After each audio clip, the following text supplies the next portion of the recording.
네, 신지우입니다. 1983년 영국에서 15살의 여자아이가 살해되는 사건이 벌어져요. 그리고 3년 뒤 근처에서 다시 또 15살의 여자아이가 살해됩니다. 경찰은 두 번째 사건을 보고 당황했어요. 이미 어느 남자를 이 사건의 용의자로 검거한 상태였거든요. 이때 마침 DNA 수사 기법이 개발됐고요. 시신에서 나온 DNA와 이 남자를 대조해 다른 사람이라는 사실이 밝혀집니다. 그러자 영국 경찰은 사건 발생 지역에 사는 4,583명의 DNA를 모두 감식해요. 이렇게 결국 진범을 찾아내게 되죠. 최초로 DNA 감식 기술을 이용해 범인을 잡은 사건이었습니다. 지금은 전 세계가 당연하게 사용하는 기법이 됐는데 우리나라는 그럼 언제 처음으로 이 DNA 감식 기술을 도입했던 걸까요? 여러분도 잘 아는 사건이죠. 1986년 9월 5일부터 1991년 4월 3일까지 화성에서 벌어진 이춘재의 연쇄살인 사건입니다. 이때 205만 명 정도의 인력이 투입됐어요. 역대 최고의 대규모 수사가 오랫동안 이어졌는데 실제로 머리카락이나 정액, 담배꽁초 등의 단서를 꽤 확보한 상태였습니다. 하지만 과학수사의 개념이 부족할 때라 이걸 활용할 수는 없던 거예요. 그러다 사건 3년 만인 1989년 DNA 감식 장비를 먼저 보유하고 있는 일본에 이 샘플을 보내요. 하지만 일본도 막 DNA 감식을 시작하던 단계라 이 검사 결과가 정확하지 않았거든요. 하지만 어떻게든 이 결과를 받아내야 했던 우리나라는 여러 번에 걸쳐 계속 DNA 샘플을 보냈어요. 그러다 보니까 정작 우리가 보유하고 있어야 될 DNA가 줄어들게 된 겁니다. 계속 정확한 결과는 얻지 못했고요. 가지고 있는 DNA도 점점 줄어들면서 더 이상의 검사가 불가능한 상태가 온 거죠. 그럼 더 이상 검사할 수 있는 DNA가 없는 상태인데 어떻게 이춘재의 존재를 확인할 수 있었던 걸까요? 2019년에 DNA 증폭 기술이 개발된 겁니다. DNA 양이 적으면 이걸 늘려요. 그래서 무한으로 검사가 가능해진 거죠. 이렇게 얻어낸 결과를 이미 교도소에 있던 재소자들과 일일이 하나씩 대조해 보면서 사건 33년 만에 일치하는 사람을 찾아냈던 거예요. DNA가 아니었다면 이춘재의 존재는 우리가 영원히 몰랐을 겁니다.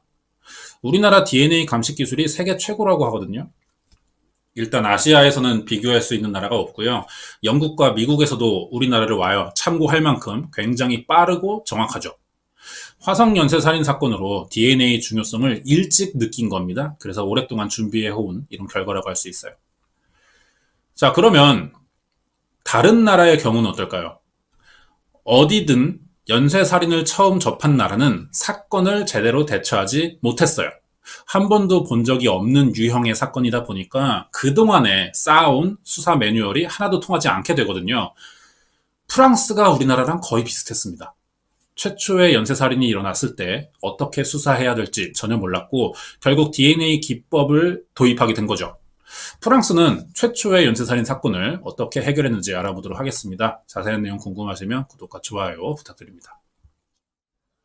1996년 2월 2일 프랑스 최고의 범죄 수사팀이라는 오르페브르가 경찰청 강력 범죄팀에 이 여성이 등장합니다. 이름은 마르틴 몽테일이에요. 이때도 프랑스에서는 여성 경찰이 흔하지 않았거든요. 아무래도 편견이 있을 거고 이유 없이 실력을 의심받기도 할 거예요. 하지만 마르틴은 경찰 집안 사람입니다. 할아버지, 아빠를 이어서 경찰이 됐고요. 유능하다는 평가도 받으면서 오르페브르가 강력 범죄팀에 여성 최초로 투입될 수 있었던 건데요. 출근 첫날 사무실에 와보니까 서류가 엄청나게 쌓여 있는 거예요. 여러 사건들이었는데 공통점이 있었습니다. 다 프랑스 파리에서 젊은 여성들을 노린 미해결 살인사건이었다는 거죠. 사건을 하나씩 보던 중 마르틴은 두 개의 사건에 관심이 갔습니다. 1994년 12월에 일어난 33살의 인테리어 디자이너 아네스 니히캄프 살인 사건과 1995년 7월에 일어난 27살의 의대생 엘렌 프링킹 사건이었어요. 두 사건은 다른 시간과 장소에서 벌어졌습니다. 하지만 마르틴은 이 둘 사이에 연결점이 있을 거라고 생각했죠. 왜냐? 피해자가 둘 다 손이 결박된 채 폭행당했고요. 목에 수십 개의 자상이 난 데다 현장은 지저분했고 밤에 일어났었다는 겁니다. 마르틴은 한 명이 저지른 연쇄살인이라 판단해 수사를 시작하는데요. 그리고 6개월 만인 1995년 6월에 어느 남성에게 공격당해 사망할 뻔했다는 피해자 여성을 만나 진술서를 받게 됐어요. 23살의 엘리자베스는 엘렌 프랭킹이 살해당하기 3주 전인 1995년 6월 16일 자기를 뒤따라오던 남성에게 집 앞에서 공격당했고 손을 묶였지만 이 남자가 한눈 파는 사이 도망쳐서 살 수 있었다고 설명합니다. 경찰은 엘리자베스의 집 근처를 수색해 범인이 피운 담배꽁초를 찾아냈어요. DNA 감식했죠. 그랬더니 아네스 니시캄프와 엘렌 프랭킹의 몸에서 발견된 범인의 DNA와 똑같았던 겁니다. 당시 프랑스에서는 연쇄살인에 대한 개념이 별로 없었거든요. 그동안 겪어본 적도 없고 미국 같은 나라에서나 일어나는 일이라고만 생각해왔지만 이 범인은 그 미국 같은 나라에서 일어나는 사건들과 너무 비슷해 보였던 거예요. 마르틴은 미수로 끝난 엘리자베스 사건까지 3건을 저지른 이 범인에게 시리얼 킬러의 약자인 SK라는 별명을 붙였습니다. 엘리자베스의 증언대로 범인의 몽타주도 만들어 전국에 뿌렸어요. 하지만 결국 범인을 찾는 데는 실패했고 2년 뒤인 1997년 SK는 또다시 파리에서 2번의 사건을 더 저지릅니다.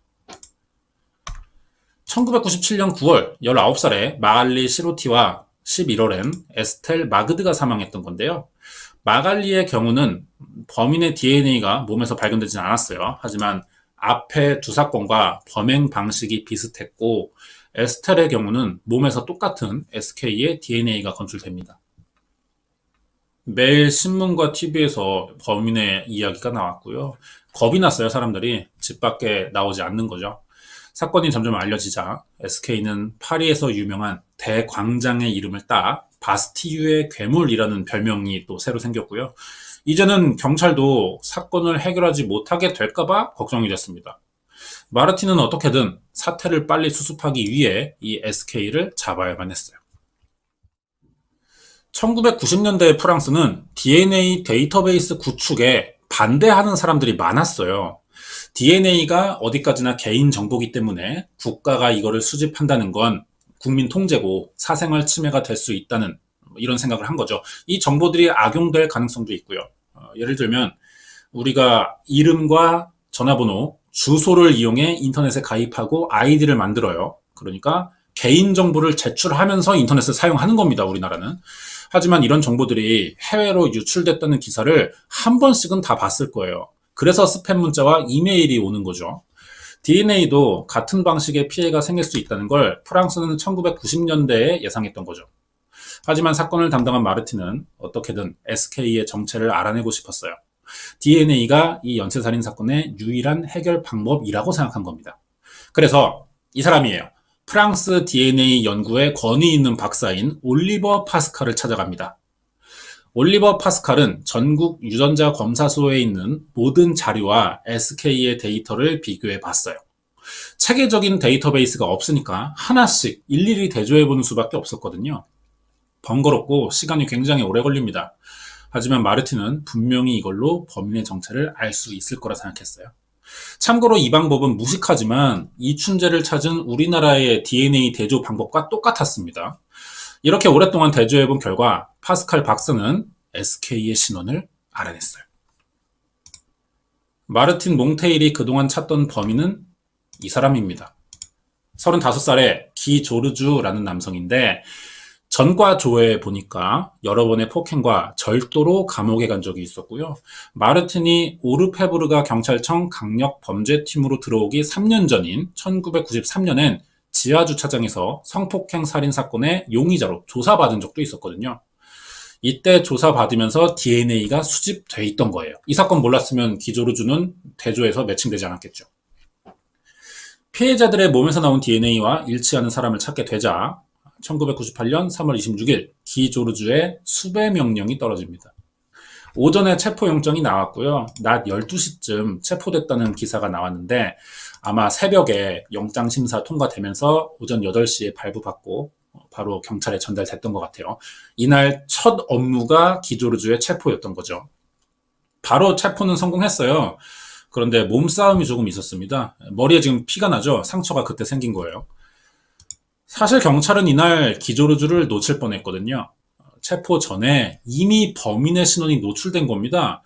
언론사가 어떻게 알았는지 아침 뉴스로 파리에서 일어난 연쇄살인의 범인이 기조루주였다는 사실을 방송에 내보냈거든요. 만약에 기조루주가 조금만 부지런한 사람이었으면 일찍 일어나면 방송을 봤을 테고요. 도망쳤겠죠. 하지만 다행히 뉴스를 못 봤는지 결국 경찰이 잡으러 온다는 사실을 몰랐고 검거된 겁니다. 체포된 기조르즈는 생각과 다르게 협조적으로 조사를 받았어요. 시작은 살인 4건과 1건의 미수 혐의를 받고 있었지만 조사하다 보니까 3건이 더 있는 겁니다. 이 사람들이에요. 1994년 27살의 마케팅 직원인 캐시 로세와 22살 엘자 베나디, 1991년엔 19살의 학생인 파스칼 에스카르파이 사건인데요. 피해자들에게서 기조르주의 DNA가 나온 건 아니에요. 하지만 목에 자상 여러 개가 있다는 점에서 먼저 파악된 4건과 너무 똑같았죠. 기조르주는 자기가 8건의 사건을 저질렀다고 모두 인정했습니다. 증거로 범인 찾았고요. 자백까지 받았어요. 이 정도면 무기징역 이상은 충분해 보이거든요. 마르틴 몽테일은 바스티유의 괴물 사건이 해결됐다고 생각했어요. 하지만 기조르주의 재판 과정이 생각보다 쉽지 않은 겁니다. 2001년 3월 19일 첫 재판이 열려요. 기조르주가 말을 싹 바꿔버린 거죠.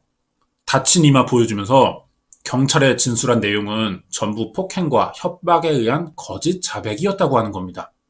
변호사도 기조르주를 범인으로 정해둔 상태에서 경찰이 수사를 몰아갔으니 당연히 이런 결과가 나올 수밖에 없다며 의뢰인을 잘못된 수사의 희생양이라고 주장한 거예요. 경찰은 체포 당시 몸싸움에서 생긴 찰과상이 전부고 한 번도 거짓 자백을 요구한 적은 없다고 했어요. 하지만 경찰의 증언을 입증할 자료는 없습니다. 하지 않은 일을 증명할 방법은 없는 거예요. 거기에 문제가 더 있죠. 이게 그 당시 몽타주인데 이 사람이 체포된 기조르주고요. 생존자인 엘리자베스의 증언으로 1996년에 만든 건데 실제와는 조금 차이가 있다는 거죠. DNA는 일치하고 있지만 현장에서 지문이 나온 건 아니고 발자국은 있지만 이게 기조르주의 발과는 달랐어요. 시신에 남은 상처들을 볼 때 범인은 왼손잡이처럼 보였습니다. 하지만 기조르주는 오른손잡이라는 거예요. 상황이 이상하죠? 피해자들 몸에 남겨진 DNA는 확실히 이 사람께 맞아요. 하지만 다른 범행 증거들은 기조르주가 아니라고 하는 겁니다. 범인이라는 증거가 분명히 있지만 범인이 아니라는 증거도 있는 이상한 상황이었어요. 기조르주는 심리전에 강한 사람이었습니다. 재판에서 그동안의 자백을 뒤집고 무죄를 주장한 것도 검사를 상대로 한 심리전이었거든요. 이게 지금 검사랑 대화하는 표정이에요. 보통의 사람들은 아무리 당당하고 떳떳해도 검사 앞에서 조금 위축됩니다. 조심스러워져요. 전혀 그렇지 않고 있죠. 재판 내내 자신 있는 태도와 여유를 부리면서 죽이지 않았다는 말만 되풀이했거든요. 검사가 어떤 질문을 해도 흐트러지질 않는 거예요. 하지만 결국 심리적으로 흔들리는 때가 옵니다. 재판 4일째 되던 날, 어릴 때 임시 보호를 해주던 위탁 가정의 엄마가 증인석에 나타날 때였어요. 그러자 계속 차분하고 냉정했던 기조르주의 표정이 변하기 시작하는 겁니다. 이 사람 이름이 진모랭이라고 하는데 기조르주가 당황한다는 건 이 사람이 자기에게 약점이 될 만한 뭔가를 알고 있다는 뜻일 거예요. 그게 뭔지 이해하려면 기조르주의 성장 배경을 먼저 알아야 됩니다. 기조르주는 1962년 10월 15일에 태어났는데 아빠가 없어요. 누군지를 모릅니다. 왜냐하면 엄마는 프랑스 사람인데요. 엄마가 어릴 때 파견 나온 아프리카계 미군을 만난 첫날 임신했던 거예요. 원치 않게 태어난 아이라는 거죠. 그래서 엄마에게도 버려졌고 여러 위탁 가정을 돌다가 모랭이라는 가족 집에서 살게 됐던 거예요. 모랭의 가족은 아이가 7명입니다. 거기에 위탁 아동만 12명이 더 있었어요. 자기가 20번째였다는 거죠. 엄마가 된 진 모랭은 20명의 아이들을 차별 없이 잘 키웠습니다. 하지만 기조르주가 16살일 때 이 집에서 나와야 했어요. 왜냐면 14살 때 여동생 중 한 명을 폭행했고 2년 뒤엔 다른 여동생을 또 폭행한 거예요. 폭행의 이유는 없습니다. 두 번이나 같은 일을 저지르자 엄마인 진보랭은 기조르주를 아동보호시설로 돌려보낼 수밖에 없었죠. 그 뒤로 기조르주는 이제 계속 폭행과 절도를 저지르면서 여러 번 감옥을 다니다가 7건의 살인 혐의를 받는 유력 용의자가 돼서 지금 재판을 받고 있는 거예요. 예전에 위탁 엄마였던 진모랭이 증인석에 나타나자 기조르주가 깜짝 놀랍니다. 앉아있다가 일어나더니 엄마라고 부르는 거예요. 그러더니 갑자기 엄마 사랑한다는 고백을 해요. 진모랭은 기조르주에게 나도 사랑하지만 지금은 더 이상 그렇지 않다고 대답했거든요. 엄마 대답에 기조르주가 재판 과정 중 처음으로 당황했고 그 뒤로는 계속 멍하게만 앉아 있었어요. 상황 봤을 때 기조르주에게 진모랭은 특별한 사람이었다고 생각되죠? 사실 아닙니다. 엄마 사랑한다라고 얘기했던 거는 관계를 유지를 위한 말이었던 것 같아요. 엄마한테 나 믿지, 보호해줘 라는 표현을 돌려서 말했다는 거죠. 증언하지 말라는 이야기였던 겁니다. 재판이 진행될수록 피해자 유족은 더 화가 났고요. 불안해졌어요. 특히 DNA가 발견되지 않은 사건의 피해자 가족들은 이게 증거 부족으로 범행이 인정되지 않을 가능성이 있었거든요. 만약 그렇게 되면은 기조르주는 DNA가 발견된 3건에서만 유죄를 받고 의외로 형이 약하게 나올 가능성도 생기게 되거든요. 피해자 쪽에도 변호사들이 있어요. 여러 명이었는데 그중 한 명이 이 사람입니다. 30살의 솔랑주 두미익이에요. 재판 내내 질문보다는 계속 기조르주를 관찰하는 데만 집중했던 사람이거든요. 그러다 갑자기 뭔가를 발견하고 드디어 질문을 시작하는 거예요. 질문 내용이 정말 오른손잡이가 맞냐고 물어본 겁니다. 맞긴 하거든요. 하지만 왼손도 사용하는 거를 재판 중에 솔랑주가 발견했던 거예요. 기조르주에겐 양손잡이일 가능성이 있다는 거죠. 당황한 기조르주는 손을 한번 들면서 반박할 준비를 했어요. 그런데 이 손 모양이 마치 칼을 쥔 것처럼 보인 겁니다. 솔랑주 눈에. 이 순간을 놓치지 않고 다시 질문하는 장면인 거예요, 이게. 지금 이 손 든 거 무슨 의미냐? 누굴 때리거나 칼로 찌를 때도 그렇게 오른손을 쓰냐라고 하니까 기조르주가 그렇다고 했거든요. 칼로 찌를 때라는 질문에 긍정해버린 거죠. 그동안 기조르주는 시신에 남겨진 상처가 왼손잡이고 자기는 오른손잡이니까 범인이 아니라는 방어 논리로 버텨오고 있던 건데 스스로 양손잡이의 가능성을 만들어주는 순간이었어요. 이때부터 여유있던 기조르주의 태도가 변하기 시작한 겁니다. 왜냐? 어릴 때 키워준 진모랭은 기조르주가 양손잡이인 거를 알고 있었거든요. 재판 6일째예요. 기조르주는 더 이상 재판에 가지 않겠다고 떼를 쓰기 시작합니다. 하지만 당사자가 정당한 사유 없이 재판을 거부할 수 없거든요. 강제로 끌려 나와요. 표정에서는 이제 여유라고 찾아볼 수가 없습니다. 날카롭고 공격적인 태도로 바뀐 거예요. 약점이 드러났고 이제 불리하다는 걸 아는 거죠. 마지막 재판이 열리던 날엔 유일한 생존자인 엘리자베스도 나왔고요. 기조르주는 더 이상 빠져나갈 방법이 없다고 생각했습니다. 이날 마지막 재판이고요. 피해 측 변호사는 기조르주에게 7번의 질문을 했어요. 당신이 파스칼, 캐시, 엘자, 아네스, 엘렌, 마갈리, 에스텔의 목숨을 빼앗았냐는 질문에 기조르주는 모두 네라고 대답했고요. 범죄 사실을 다 인정하면서 피해자와 가족에게도 사과를 합니다. 이렇게 기조르주는 22년간 가석방이 불가능한 종신형을 선고받으면서 사건이 끝났어요. 프랑스의 첫 번째 연쇄살인범이었던 기조르주는 재판이 끝나고 나서야 왜 자기가 연쇄살인을 저지르게 됐는지를 밝혔는데요. 보통의 연쇄살인 사건은요, 범인의 성향이 반영됩니다. 감정 해소예요. 그렇기 때문에 피해자를 고르는 기준이 일정하고 범행 방식도 거의 비슷한 거죠. 이거를 시그니처라고 부르는 거고요. 하지만 이 사건은 경찰이 봤을 때 피해자들의 얼굴이 모두 예쁜 편이라는 것과 파리 동부에 산다는 점 외에는 아무것도 발견하지 못했어요.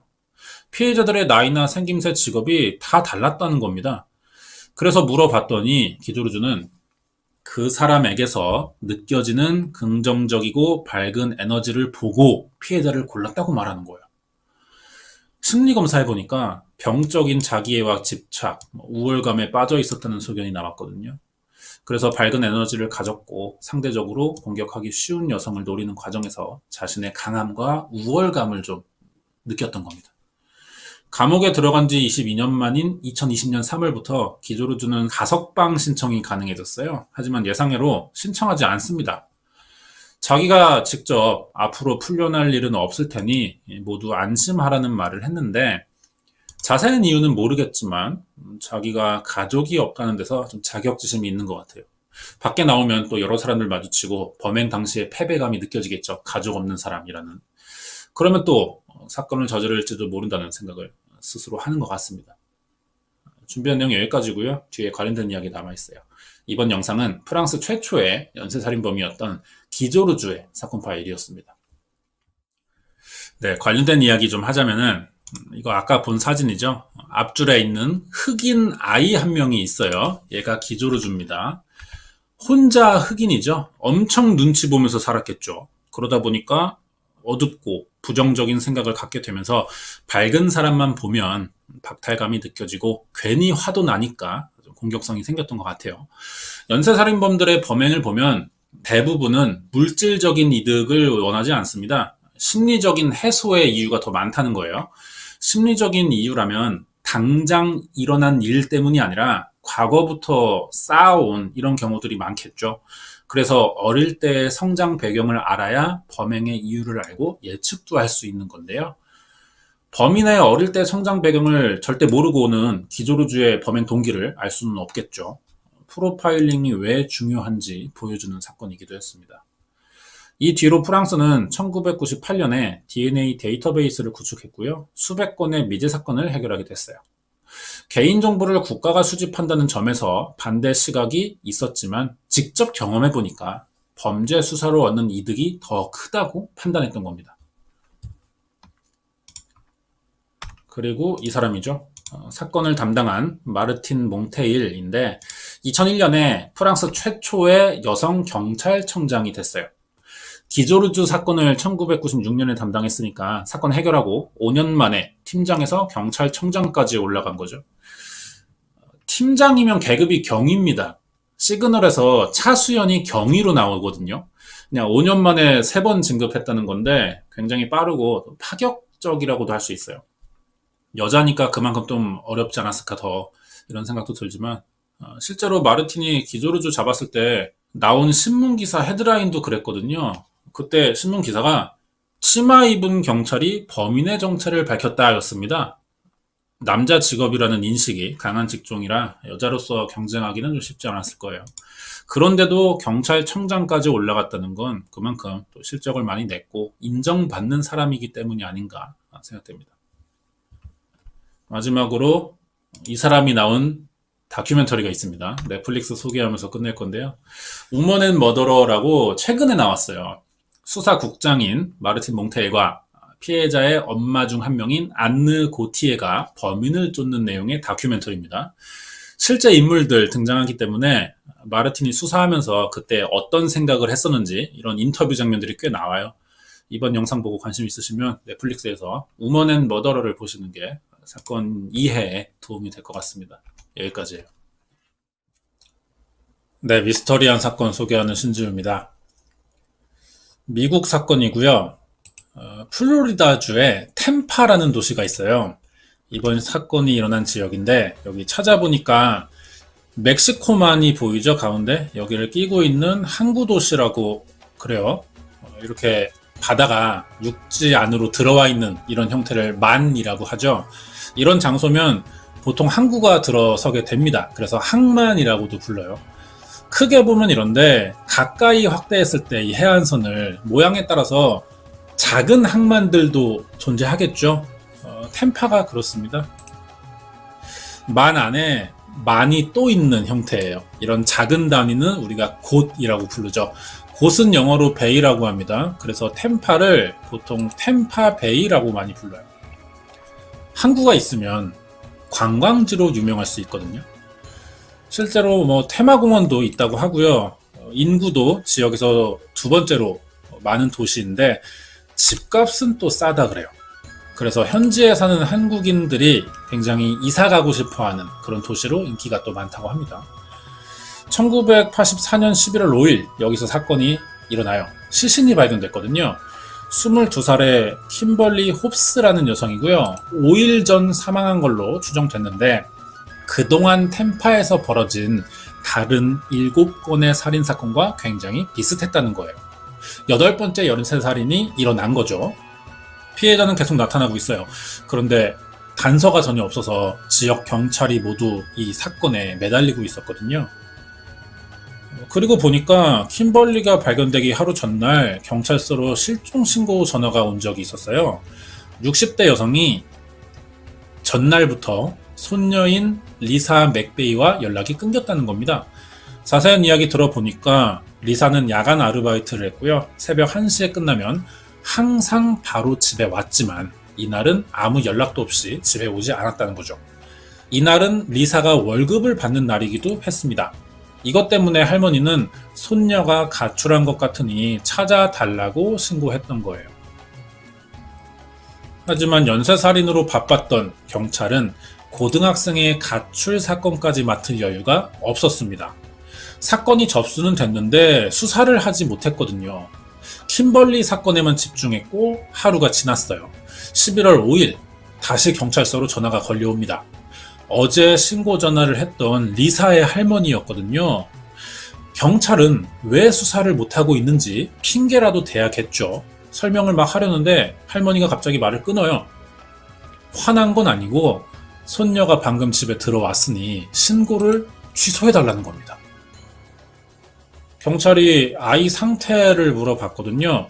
그랬더니 할머니는 손녀가 멀쩡했고 누군가에게 하루 동안 납치돼 있었다고는 하지만 가출한 일로 혼날까봐 거짓말하는 것 같다며 경찰에게 고자질 하듯이 설명했다는 거죠. 이때 리사로 보이는 여자아이 목소리가 들렸습니다. 아이가 거짓말 아니고 진짜 납치 당했었다면서 소리를 지르는 거예요. 경찰은 이미 사건은 접수돼 있고 당사자는 납치를 주장하니까 거짓말이라도 형식상 한 번은 조사를 해야 된다며 경찰서에 와달라고 했거든요. 이 아이가 리사예요. 이렇게 실종신고가 접수된 지 26시간 만에 집으로 돌아왔다는 리사 맥베이는 경찰 조사를 받게 됩니다. 리사는 할머니에게 말한 대로 11월 4일 새벽 집에 가던 중 어느 남성에게 납치됐다가 겨우 도망쳤다고 진술했어요. 경찰은요, 혼날까봐 거짓말을 지어낸 고등학생의 단순 가출 사건으로 이미 생각하고 있었는데 막상 만나보니까 리사가 너무 진지하게 진술해서 좀 놀랐다고 합니다. 그 남자의 특징과 끌려간 장소, 어떤 상황이었는지 물어봤고요. 리사는 아는 대로 다 대답했어요.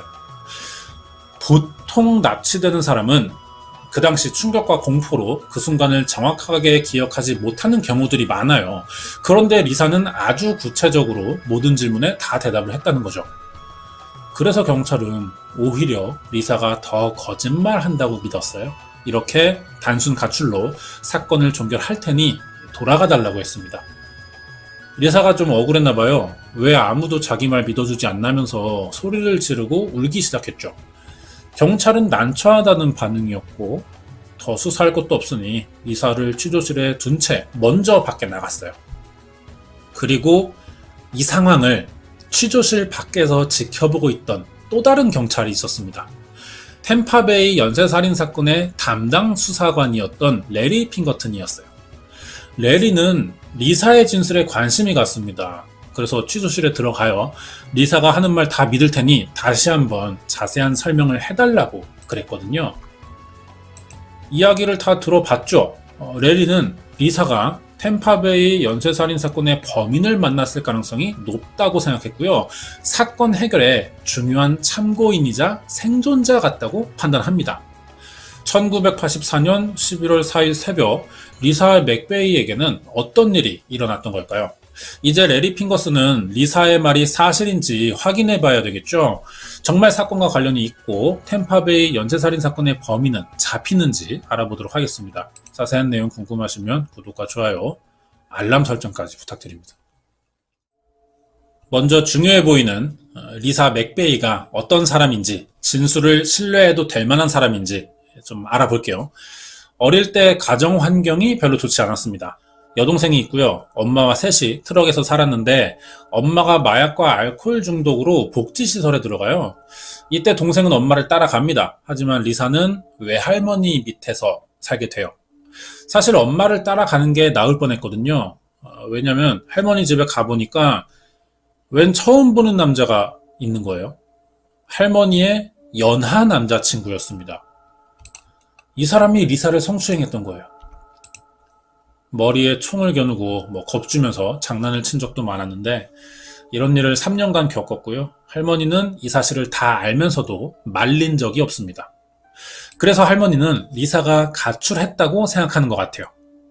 리사가 이때 식당 아르바이트도 했거든요. 일을 잘했다 그래요. 주인도 리사가 마음에 들었지만 할머니와 그 남자친구라는 사람이 생활비로 쓴다며 아이 월급을 모두 뺏어갔기 때문에 돈을 모은 적은 없어요. 성폭행 사실을 밖에 알릴까봐 아무도 만나지 못하게 했었고 자전거와 옷 몇 벌만 주면서 일을 시켰던 겁니다. 이렇게 할머니 집에 들어간 지 3년째인 1984년 11월 4일이 됐어요. 리사는 평소와 똑같았고요. 다른 게 있다면 월급을 받는 날이긴 했는데 어차피 할머니가 가져갈 거니까 별로 신경 쓰이지는 않았습니다. 똑같이 새벽 1시에 아르바이트 끝났고 자전거로 집에 가는데 웬 자동차 한 대가 계속 자기와 같은 방향으로 가는 거예요. 늦은 시간이라 도로에는 리사와 따라오는 차 한 대만 있었고 주변엔 가로등도 없었습니다.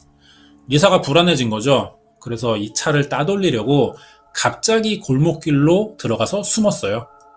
더 이상 차가 따라오지 않자 다행이라 생각하면서 집에 계속 가는데 골목길 끝에서 이 같은 차를 다시 만나게 됩니다. 수상한 차는 리사가 마치 이리로 올지 알고 있던 것처럼 기다리고 있었어요. 겁이 난 리사가 자전거를 돌리려고 했지만 차에서 내린 남자 손에는 총이 들려 있었거든요. 도망치지 못했죠. 남자는 리사 머리에 총을 겨눴고요. 차에 타라고 협박했어요. 이렇게 끌려간 건데 리사는 자기가 지금 무슨 일을 겪고 있고 납치되고 있다는 사실을 정확히 인지했습니다. 보통 이런 경우면 침착함을 유지하기 어려울 텐데 리사는 나중을 위해 최대한 현재 상황을 기억하려고 집중했어요. 범인의 차 색깔과 운전하는 방향, 집에 올라가는 계단의 숫자까지 다 외웠습니다. 납치된 리사는 그날 밤 범인에게 성폭행을 당하는데요.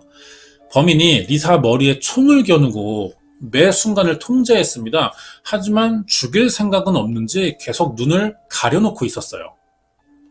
리사는 여기서 살아나갈 경우 범인의 얼굴을 알지 못하니까 나중에 확인할 수 있도록 현장에 자기 흔적을 남겨둬야겠다는 생각이 들었거든요. 그러려면 범인과 분리되는 혼자 있을 시간이 필요하겠죠. 그래서 화장실에 보내달라고 부탁을 하기 시작합니다. 겨우 혼자 화장실을 가게 되는데 이때 화장실 거울과 변기에 자기 지문을 찍어둔 거예요. 리사가 굉장히 영리한 사람입니다. 식당 아르바이트 하면서 많은 사람들을 만나봤고 까다로운 손님도 가장 잘 상대했었다 그래요. 이 경험을 살려서 범인에게 말을 걸기 시작해요. 경찰에 신고하려면 최대한 범인에 대한 정보가 필요하니까 이야기를 좀 유도한 거겠죠. 대화를 조금 해보니까 자기를 납치한 범인은 여성에 대한 분노가 많은 것 같다는 생각이 들었어요. 다시 이걸 이용해서 살려달라고 비는 대신에 범인의 심정이 이해된다며 범인 편을 들어주었고요. 나중에는 자기가 비밀 여자친구를 해주겠다는 말도 먼저 꺼냅니다. 그러면서 마지막엔 아빠가 아픈데 자기가 외동딸이라 간호할 사람이 자기밖에 없다는 거죠. 그러니 살려달라면서 동정심을 이끌어내기도 했어요. 여기에 범인이 설득됩니다. 결국 리사를 죽이지 않고 보내줬어요. 1984년 11월 5일 새벽 3시 리사는 납치 26시간 만에 풀려났고요. 5시간 동안 달려서 집에 돌아갈 수 있었죠. 집에 와보니까 할머니랑 남자친구는 화가 나 있어요. 리사가 가출했었다는 생각에 폭행을 했고요. 어떤 일이 있었는지 듣기도 했지만 손녀가 거짓말한다며 더 화를 냈습니다. 전날 경찰서에 손녀의 실종 신고를 했었죠, 할머니가. 이제 이 신고를 취소해야 돼요. 자기 생각대로 손녀가 돌아왔는데 납치됐었다는 거짓말을 한다고 이야기했지만 담당 경찰은 확인 차원에서 리사를 불렀던 겁니다. 하지만 경찰마저 자기 말을 믿어주지 않았고 가출로 수사를 종결한다니까 리사가 너무 억울한 거예요. 울기 시작했고 이때 우연히 취조실을 지나다 이 소리를 들은 경찰이 바로 이 당시 템파베이 연쇄살인 사건을 수사하던 레리 핑거튼이었던 거죠. 리사와 레리는 서로 운이 좋았어요. 다시 한번 진술 기회가 생긴 리사는 겪은 일을 최대한 자세히 레리에게 설명했고 이야기를 다 들어보니까 레리는 리사를 납치한 범인이 자기가 그동안 쫓고 있던 연쇄살인범의 행동과 굉장히 많은 부분에서 비슷하다는 생각이 들었습니다. 천으로 눈을 가리고 총을 사용하는 점과 성폭행의 흔적은 템파베이 연쇄살인 사건의 범행 방식이었거든요. 리사가 이걸 그대로 겪은 거예요. 하지만 이건 기억에 의한 진술일 뿐이고 일치한다는 증거가 필요하겠죠. 모든 접촉은 흔적을 남긴다니까 다른 피해자들과 리사가 같은 사람을 만난 거라는 이 흔적을 찾아야만 됐어요. 템파베이 연쇄살인 사건의 피해자들이 입고 있던 옷에선 모두 빨간색 섬유 조직이 발견됐거든요. 레리는 그래서 납치 당시 리사가 입고 있었던 그 옷을 확인해 봅니다. 여기서도 같은 섬유 조직이 나오면 그동안 아무도 믿지 않던 리사의 진술은 사실이 되는 거예요. 결과가 어땠을까요? 레리 핑거튼이 깜짝 놀랍니다. 똑같은 빨간색 섬유 조직이 나온 거예요.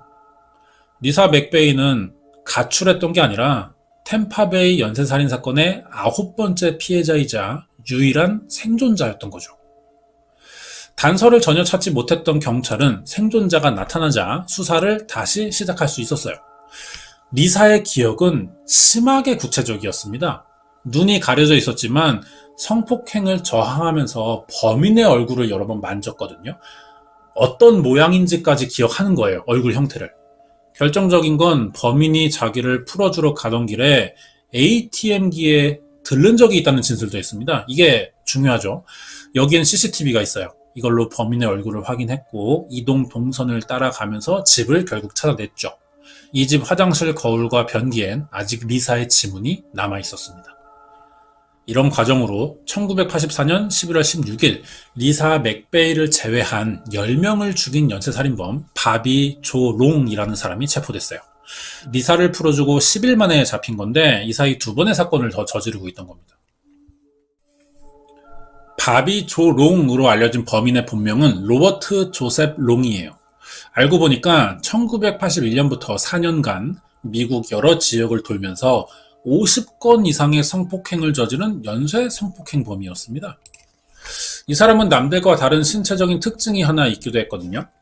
남성의 성염색체인 XY에 X 염색체가 하나 더 있는 거예요. 이걸 클라인펠터 증후군이라고 하는데 보통의 남자보다 여성 호르몬이 더 많습니다. 그러다 보니 여성에 가까운 신체를 가지게 됐고 이 문제로 어릴 때부터 따돌림과 괴롭힘을 많이 당했어요. 성인이 돼서도 사람들과 어울리지 못하게 됐는데 이게 성격 형성에 큰 영향이 됐던 걸로 보이긴 하죠. 그런데 주요 원인은 따로 있던 것 같습니다. 엄마와의 관계가 이상해요. 성인이 돼서도 엄마와 같은 침대에서 잤고요. 엄마의 남자친구들에게 질투심도 느꼈습니다. 이게 엄마의 집착과 통제를 받아서 생긴 건지 염색체 이상으로 성 정체성에 문제가 생긴 건지 알 수는 없어요. 여자친구가 있기도 했거든요. 결혼도 해요. 하지만 6년 만에 성격 차이로 이혼합니다. 이때부터 범죄를 저지르고 다니기 시작했어요. 2년간 지역을 옮겨 다니며 10건 이상의 성폭행을 저질러서 체포가 됐었는데 혐의가 입증되지 않거나 재판 중 도망가기도 하면서 교도소를 들어간 적은 없습니다. 그러다 1983년에 이번 사건 지역인 플로리다주 템파베이로 오게 됐던 거예요.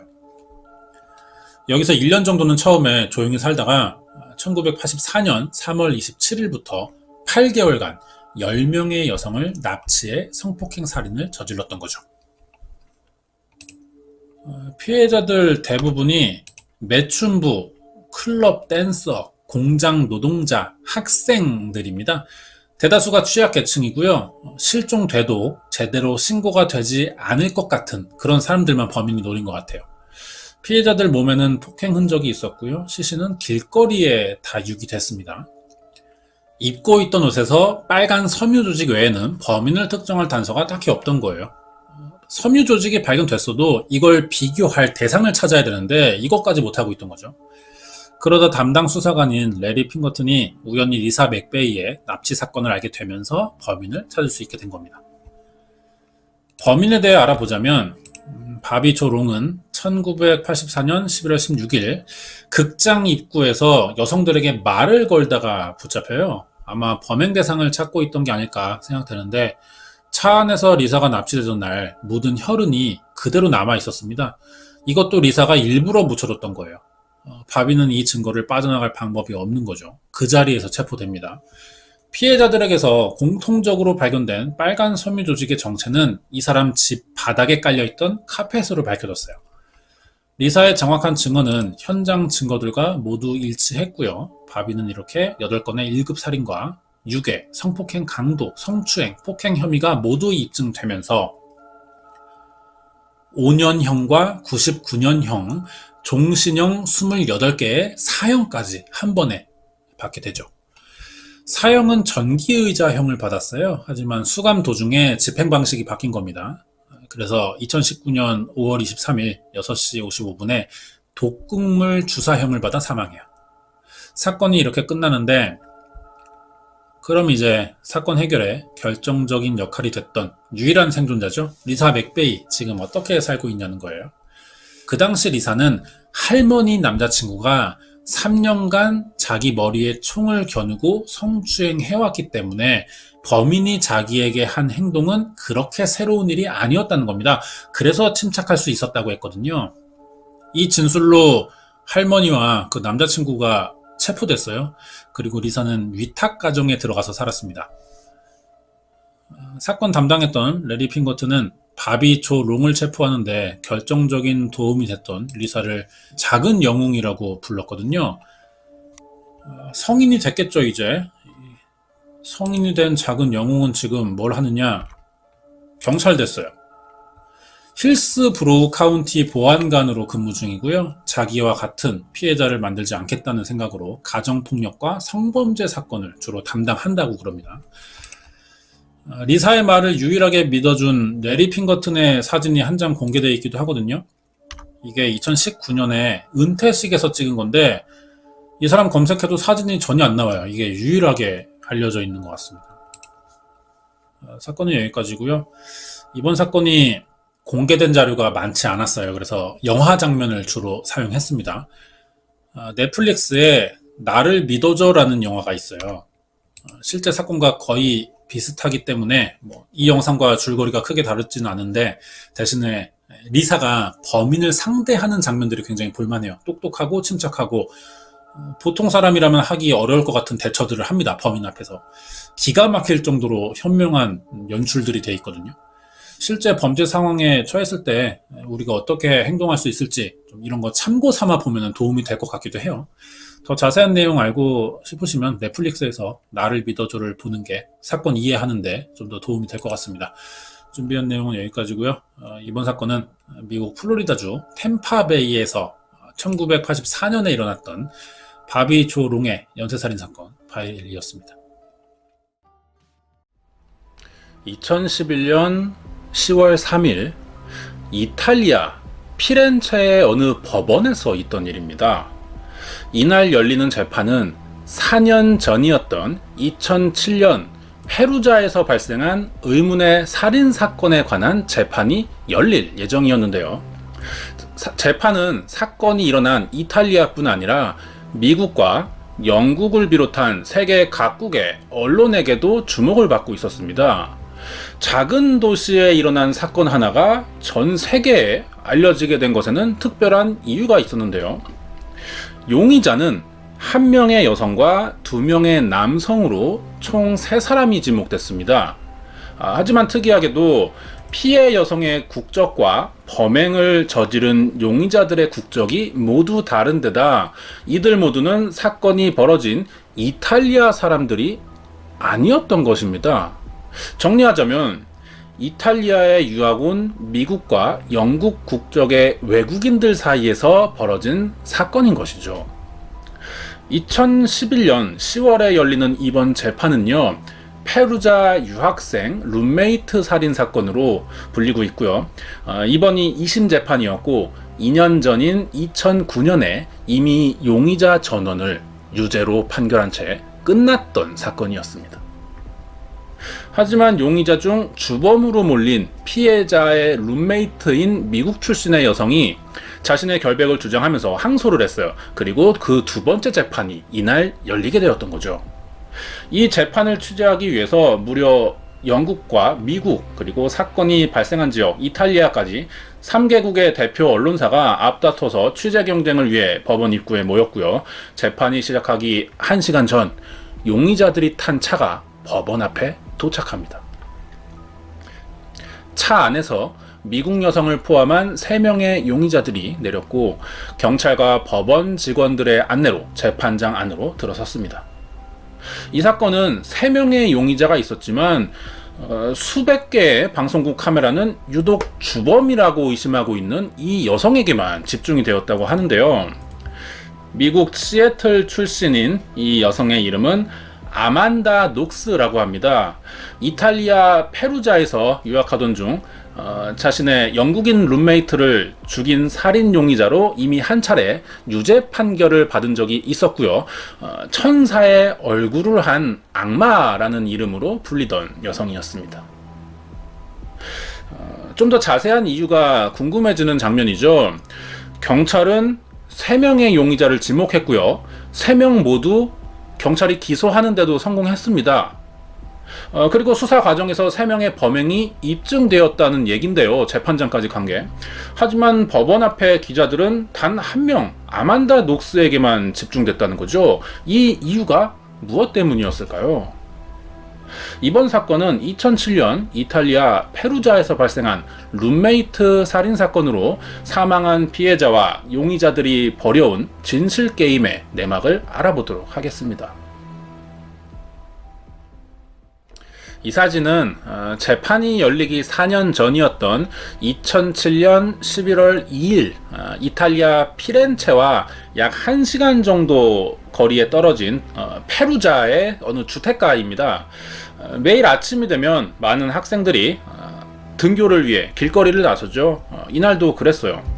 이탈리아의 페루자는요, 교육의 도시라고 불릴 만큼 유명한 대학이 많은 도시입니다. 주민 대다수가 이탈리아 여러 지역에서 올라와 공부하는 대학생들이었고요. 이곳에는 페루자 외국인 대학도 있었어요. 그래서 이탈리아어나 전공 과목을 배우기 위해 다른 국가에서 유학을 오는 상당수의 유학생들이 이 도시에 모여 살고 있었죠. 한국으로 말하자면은 그 대학가라고 불리는 지역처럼 이 페루자도 도시 대다수의 주민이 학생들이기 때문에 이 지역은 일반 가정집보다 여러 명의 학생들이 생활비를 아끼기 위해 공동 생활을 하는 쉐어하우스라고 하죠. 이러한 형식의 집을 더 많이 찾아보는 수 있는 지역이라고 합니다. 페루자 시내에는 이 델라 퍼골라라는 이름의 건물도 흔히 볼 수 있는 쉐어하우스의 한 종류죠. 이 집에 사는 학생들도 이날 아침이 되자 새로운 하루를 준비하기 시작했어요. 하지만 평소와 다르게 1층에 사는 영국인 유학생 메러디스 커처가 다른 학생들과는 다르게 한참이 지나도록 방에서 나오지 않는 것이었습니다. 오후 12시가 다 돼가고 있는데 아직도 방 밖으로 나오지 않자 친구들은 이 메러디스가 걱정이 됐어요. 그래서 방문을 노크해봤죠. 하지만 안에서는 아무런 대답이 들리지 않았다고 합니다. 이번에는 방문 손잡이를 돌려봤는데요. 메러디스의 방은 잠겨 있었다 그래요. 밤 사이에 무슨 일이 생긴 것은 아닐까 하는 마음에 불안한 생각이 든 친구들이 마음이 조급해졌고요. 특히 이 메러디스와 함께 1층을 사용하던 같은 영국 유학생 출신의 아만다 녹스가 아무런 기척이 들리지 않는 메러디스의 방을 열어보기 위해 다른 집에 사는 남학생들에게 도움을 청할 정도로 가장 적극적인 모습을 보였다고 합니다. 남학생들의 도움으로 메러디스의 방문을 결국 여는 데 성공했어요. 하지만 눈앞에 보이는 장면이 아주 끔찍했었죠. 영국 출신의 22살 유학생 메러디스 커처는 자신의 방에서 목과 온몸 40군데를 칼에 찔려 피를 흘린 채 사망한 상태로 쓰러져 있는 것이었습니다. 이 사진이 실제 사건 현장을 촬영한 장면인데요. 상당히 처참했다고 합니다. 메러디스 커처는 영국 리즈 대학에서 유럽학을 전공했고 페루자 대학에 이탈리아어를 공부하러 교환학생으로 왔던 것이었는데요. 안타깝게도 자신이 생활하던 방 안에서 반나체 상태로 칼에 찔려 과다출혈로 사망하게 됩니다. 메러디스의 방문을 열고 시신을 목격한 이웃 남학생이 경찰에 신고했고요. 현장에 도착한 경찰은 메러디스의 시신을 수습한 뒤에 살해된 전날 밤 이 집안에서 무슨 일이 있었는지를 조사하기 시작했어요. 그리고 조사가 시작된 지 4일 후인 2007년 11월 6일 이탈리아 경찰은 이 사건의 유력 용의자로 메러디스 커처와 같은 집에 살던 20살의 미국 유학생 아만다 녹스와 남자친구이자 이탈리아 대학생인 라파엘 솔레시토 그리고 코트디부아르 출신의 20살 루디 구데를 유력 용의자로 지목하고 이 세 사람을 체포합니다. 경찰이 파악한 이들의 범행 동기와 과정은 이랬어요. 사건이 발생했던 2007년 11월 1일 평소 술과 마약을 하며 방탕한 생활을 보내던 이 아만다 녹스는 약 2주 전 공연장에 들렀다가 우연히 만나게 된 라파엘 솔레시토와 함께 시내에서 많은 술을 마셨고 마리화나를 피웠다고 합니다. 그렇게 술과 약에 취한 아만다는 라파엘과 술집에서 우연히 알게 된 루디를 만났어요. 그래서 이들을 데리고 피해 여성인 메러디스와 함께 사용하는 집으로 들어오게 됩니다. 그리고 집 안에서 혼자 늦은 시간까지 공부 중이던 메러디스의 방을 찾아가서 이 자신들과 함께 넷이서 집단 성관계를 갖자는 충격적인 제안을 했던 거죠. 평소 얌전하고 보수적인 성격도 가지고 있던 이 메러디스는 아만다의 제안을 말도 안 되는 미친 짓이라 하면서 욕하고 거절했어요. 그리고 빨리 방에서 나가달라고 소리를 질렀죠. 이때 메러디스에게 거절을 당한 아만다는요, 마치 자신을 비난하는 것처럼 느꼈고 이때 마음에 큰 상처를 받았다고 합니다. 이 일로 두 여성이 말싸움을 시작했던 거예요. 그러다 결국 감정을 주체하지 못한 아만다 녹스가 옆방에 있던 라파엘과 이 루디를 불러서 메러디스를 제압한 뒤에 칼로 온몸을 찔렀던 거죠. 그리고 이 루디에게 죽어가는 메러디스를 강간하라고 시켰고요. 자신은 남자친구와 함께 아무 일도 없다는 듯이 자신의 방으로 들어가 버렸다는 것이었습니다. 경찰은 사건 현장인 메러디스의 방 안에서 발견된 증거품과 사건이 발생한 날 세 용의자 모두가 명확한 알리바이는 없으며 술과 마약에 취한 상태라 기억을 제대로 하지 못하는 점들을 근거로 이들이 범인일 것이라는 강한 확신을 하게 됐죠. 하지만 세 사람은 집단 성관계나 살인을 하지 않았다며 결백을 주장했어요. 특히 살인을 주도한 것으로 의심받고 있던 이 아만다 녹스는 언론사 인터뷰에서 자신은 폭력적인 사람이 아니고 사람을 죽인 적도 성폭행을 사주하지도 않았다라는 내용으로 눈물의 인터뷰를 합니다. 언론에 등장해서 자신의 결백을 호소하는 이 아만다를 보고 사람들은 사건 내막보다 아만다 녹스의 외모에 더 집중했어요. 그 덕에 사건이 해외로 퍼질 수가 있었던 거죠. 특히 피해자인 메러디스의 본국인 영국 언론이 아만다 녹스에게 더 많은 관심을 보였다고 합니다. 이 아만다를 두고 미국에서 온 금발의 불려우, 문란한 여성, 마약에 미친 사이코패스라는 자극적인 문구를 사용해서 아만다 녹스에 관련된 기사들을 써내기 시작했죠. 사건이 벌어진 이탈리아에서도 다른 두 명의 용의자보다 유독 이 아만다 녹스에게 많은 관심을 보였고요. 각종 루머까지 돌기 시작했습니다. 아만다 녹스의 이름은 점점 세계적으로 유명해졌고요. 모든 국제 언론사들이 앞다퉈서 아만다와 인터뷰하기를 원했어요. 2009년 12월 1일 페루자 법원에서 열린 이번 룸메이트 살인 사건의 첫 번째 공판이 열렸는데요. 재판 결과는 살인에 사용된 이 흉기에서 발견된 아만다와 라파엘의 DNA를 증거로 인정하면서 두 사람에게 각각 26년과 25년형을 선고하게 됩니다. 그리고 또 다른 용의자이자 메러디스를 성폭행한 혐의를 받은 루디 구데에게는 30년형을 선고했어요. 이 재판은요, 미국인과 코트디부아르 인이 받은 재판이지만 본국인 이탈리아 경찰과 법조인으로만 진행됐습니다. 그렇게 유죄 선고로 끝이 났고요. 범인들의 수감 생활이 시작되자 이번엔 아만다 녹스의 고향인 미국 언론사가 나서서 결백을 주장하며 이 울먹거리는 아만다 녹스의 모습을 보도했죠. 그래서 억울한 상황에 빠진 이 자국민을 구해야 한다라는 여론이 미국에 일어나기 시작합니다. 당시 미국이 아만다 녹스가 완벽하게 누명을 쓴 상태라고 믿고 있었어요. 그래서 자국민을 보호한다는 이름으로 항소 준비를 도와주기 위해서 미국에서 유명한 법의학자와 관련된 변호사들을 이탈리아에 파견하게 됐던 거죠. 그리고 이들의 조사로 첫 번째 재판에서 중요한 증거물로 사용된 이 흉기와 피해자인 메러디스의 속옷에 남은 DNA는 오염됐을 가능성이 크다는 주장을 제기합니다. 그리고 범행 시 사용된 흉기에서 용의자 외에 신원 불명의 DNA 2개를 추가로 발견하게 되면서 첫 번째 재판에서 사용된 모든 증거품이 효력을 상실하게 됐고요. 이것을 시작으로 2011년 10월에 열린 두 번째 재판은 그동안 밝혀진 사실과 완전히 다른 반전이 일어나게 되었죠. 두 번째 재판에서 아만다 녹스와 라파엘 솔레시토의 미국 변호인단이 밝힌 사건의 내막은 이렇습니다.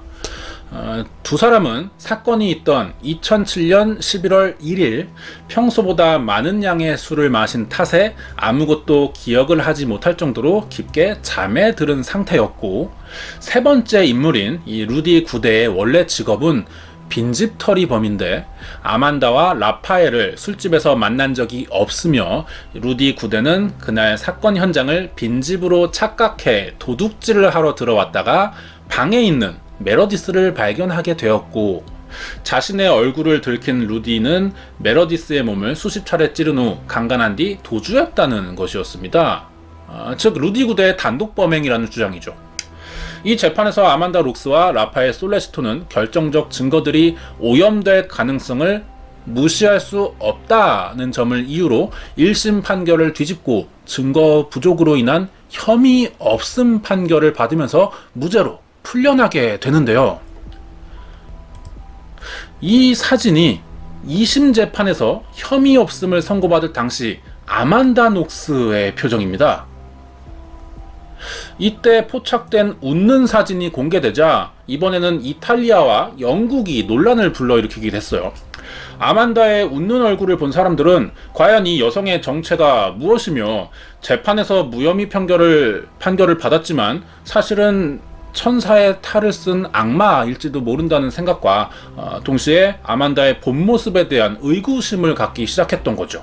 아무리 자신이 억울한 피해자로 몰리게 되었다고 해도 무죄 판결을 받는, 어떤 같이 살던 친구의 살인사건에 대한 무죄 판결을 받았는데 이렇게 웃을 수가 있냐라는 반응이었던 겁니다. 두 번째 재판에서 단독범으로 지목되는 루디 구데는 자신이 성폭행한 것은 사실이지만 살인은 분명히 이 아만다 녹스가 저질렀으며 마약에 찌든 마녀라는 말로 수감 생활 내내 자신이 알고 있는 사실들을 알려왔어요. 하지만 아만다 녹스는 이런 여론을 무시한 채 미국으로 돌아갔고요. 귀국한 동시에 방송 섭외 1순위 인기 스타가 돼서 각종 뉴스나 여러 방송에 출연해서 유명세를 얻기 시작합니다. 아만다 녹스는 방송 출연뿐 아니라 43억 원이라는 거액의 계약금을 받고 자신의 이야기를 쓴 자서전도 출판을 했어요. 이러한 행보를 보이자 아직 살인범이 누구인지 확실하게 밝혀지지도 않았는데, 방송을 통해 유명세를 얻고 당시 이야기를 팔아 돈을 버는 것은 도덕적이지 못하다라는 비판적 의견도 있었습니다. 특히 영국에 사는 피해자 메러디스 커처의 가족이 피해자는 잊혀지고 가해자는 유명인이 되고 있는 이런 상황을 이해할 수 없다면서 역시 방송을 통해 심경을 고백하기도 했죠. 이렇게 사건이 끝나가고 있었습니다. 재판은 끝났고 무죄와 유죄가 가려졌지만 여전히 이 사건의 논란은 끊이지 않고 있었습니다. 결국 2014년이 되자 이탈리아 검찰이 4년 전 두 번째 재판에서 무혐의로 풀려난 아만다 녹스와 라파엘 솔레시토 그리고 수감 중인 루디 구데를 다시 재판에 세워서 미처 드러나지 않은 이 룸메이트 살인 사건의 진실을 제대로 밝혀내보기로 결정했는데요. 여기서 이탈리아 검찰은 아만다 녹스에게 집단 성관계 및 살인에 대한 범행을 주도했으며 사건 초기 거짓 증언으로 수사에 혼선을 준 점과 더 이상 언론을 이용해 전 세계인의 동정심을 사고 미국인 보호법을 악용하게 만들어서는 안 된다며 5년 전 1심 재판보다 2년 6개월형이 추가된 28년 6개월형, 라파엘 솔레시토에게 25년, 루디 구데에게는 14년이 감형된 16년형을 구형합니다. 미국과 영국, 이탈리아는 7년간 풀리지 않았던 룸메이트 살인 사건의 진실이 이번엔 드러날 것이라는 생각에 다시 한번 대법원의 판결을 주목하기 시작했죠. 하지만 1년 뒤인 2015년 3월 29일 이탈리아 대법원은 아만다 녹스와 라파엘 솔레시토에게 최종 무죄를 선고했는데요. 두 사람에게 살인 행위에 대한 증거를 찾을 수 없다는 점을 이유로 무혐의 판결을 내린 두 번째 재판 결과를 그대로 인정한 것이었죠. 이렇게 아만다 녹스는 8년 만에 완전히 자유로운 신분이 됐습니다. 재판 결과를 듣고는 자신의 결백이 시련의 시간을 견디게 해준 힘이었고 믿고 지지해준 가족과 친구들, 국민에게 진심으로 감사하다는 소감을 전했다고 하는데요. 하지만 반대로 이탈리아 내에서는 아만다 녹스는 미국인이고 부유하다는 이유로 무죄를 받았다. 이것은 정의가 아니다. 신은 죽었다. 이 사건은 43억 원을 번 미국 금발 미녀의 승리다. 라는 말을 하면서 무죄 선고에 대한 부정적인 시각이 여전히 존재하고 있습니다. 만약 이탈리아 경찰의 수사 내용대로 집단 성관계를 거절했다는 이유만 가지고 자신의 룸메이트를 살해한 것이 사실이라면 아만다 녹스는 언론이 지어준 별명대로 천사의 얼굴을 한 채 언론을 이용한 악마일 겁니다.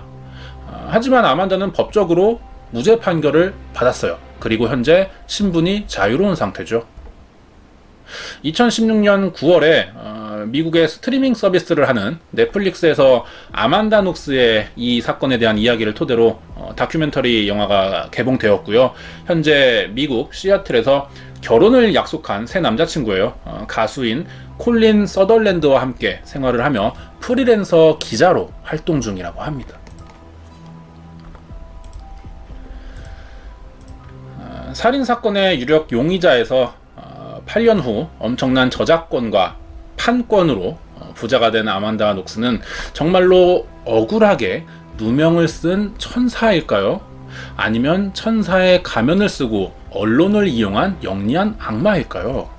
판결은 오래전에 내려졌지만 사람들은 여전히 그때의 재판을 믿지 못하고 있습니다. 여기까지가 2007년 이탈리아 페루자에서 일어난 유학생 룸메이트 살인 사건의 주인공 아만다 녹스의 사건 파일이었습니다.